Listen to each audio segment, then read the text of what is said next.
নির্বাচনী জোট ঘিরে তৎপরতা, বিএনপি জামাত পৃথক পথে। দৈনিক সংবাদ দিগন্ত পত্রিকার নিয়মিত রাজনৈতিক খবরের সাথে আমি আছি জুলিয়া জাহান। আগামী জাতীয় সংসদ নির্বাচনের জন্য রাজনৈতিক দলগুলো প্রস্তুতিতে ব্যস্ত।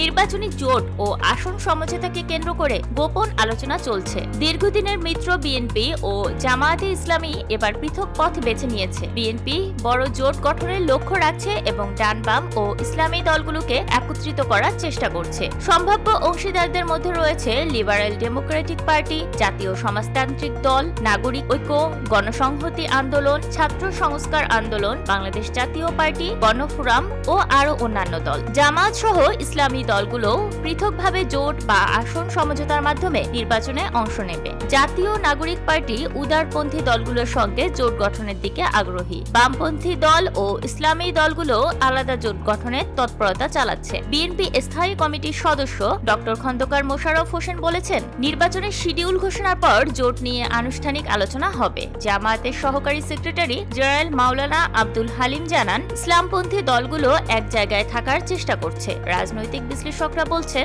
এইবারের নির্বাচন পরিস্থিতি ভিন্ন। বিএনপি মাঠে শক্ত অবস্থানে থাকলেও জোট ও সমঝোতার সঠিক কৌশল না নেওয়া গেলে প্রত্যাশিত ফলাফল পাওয়া কঠিন হতে পারে।